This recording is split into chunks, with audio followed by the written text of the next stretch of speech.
Hi guys, so this is a continuation video in relation to my last video about the futures of an early childhood resources or toys to look out for. If you have not watched my previous video, I'm going to leave the link below so that you can keep up to date. So next, I'm going to talk about opportunities for learning and stimulation. Yes, so in relation to sourcing that toys, that resources, the materials for young children, you have to think about opportunities for learning and stimulation. So for instance, let's talk about jigsaw. So for instance, if you're thinking of, like, let's say for instance, you want to source out jigsaws for children, this jigsaws is going to promote learning and stimulation. This is important. So you think about the age group, the children you're working with. Let's say for instance, if you're working with preschooler, 3-year-old, you're not going to provide them with jigsaw that is meant for a 1-year-old or for a toddler. So can you see that it's definitely not going to stimulate learning? It's going to create opportunities for learning and stimulation.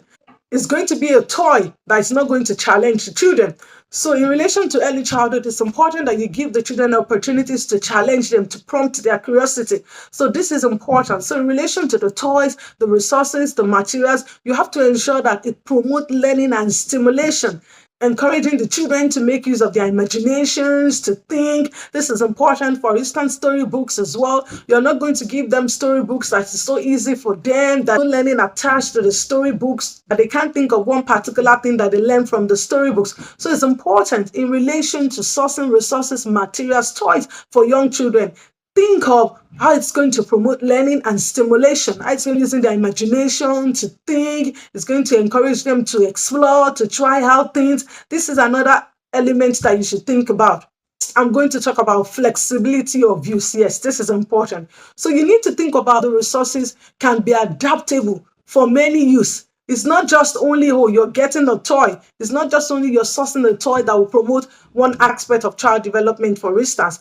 So you have to think about how the toy is going to promote not just one aspect of early childhood, for instance. So you have to ensure that the resources are flexible. It can be adaptable. For instance, let's even think about the holistic development of the young child. For instance, storybooks. So when you think about storybooks, think of how you're going to use a storybook. Think of how you're going to use storytelling to promote the overall development of the young child. You might be thinking, how is this possible? Don't worry, let me explain.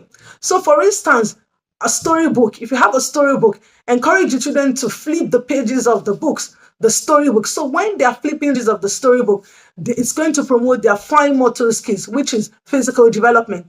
They are feeling the texture of the books. They are flipping the pages around. It's going to promote physical development. Talk about cognitive or cognitive development. You're asking the children open-ended questions. For instance, what do you think is going to happen in the next page? The children will have to pause to imagine what's going to happen in the next page. This has to do with the children using their imagination, their thinking. So can you see that this is another element that storybook can promote? So can you see that storybook can also promote intellectual or cognitive development? Let's talk about language, for instance, which is obvious. If you're asking them a question, they're going to, reply you using words, not even using words as well, their facial expression as well. If you're asking them a question, their posture, their facial expression, the way they answer you, all of this also has to do with language development as well. So emotional development, they'll be able to express their feelings.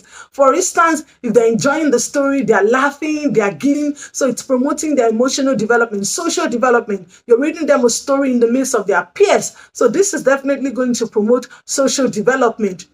Let's talk about cultural development. For instance, if you're reading a story about a particular culture, a way of life, so this is definitely going to promote cultural development. Let's say, for instance, spiritual development as well. You're reading a story to the children about a particular religion. So can you see that storytelling does promote holistic development in young children? Yes, when people think about storytelling, the only thing that comes into their mind in relation to early childhood is language development. It's looking beyond language development. Storytelling can be used to promote the overall development of the young child. So think of the toys, the resources, the materials that you're going to provide for the children. Think of how it's going to promote the overall development of the young child, not just one strand, not just one aspect or language development. Think of how those resources can be adaptable to promote the overall development of the young child. Going forward, I hope you've taken note of the features of an early childhood resources, materials, toys that you should look out for. And if you want more of this content on this video, subscribe. And not just only subscribe, turn on that notification bell so that whenever a new video is being dropped on this channel, you're definitely not going to be notified. And on this channel, I also have a pair called Early Years Mentorship. Are you an early childhood educator or an imagined early childhood educator? You're looking for a mentor. You're looking for someone to hold your hand on this journey in relation to early childhood. Look no further.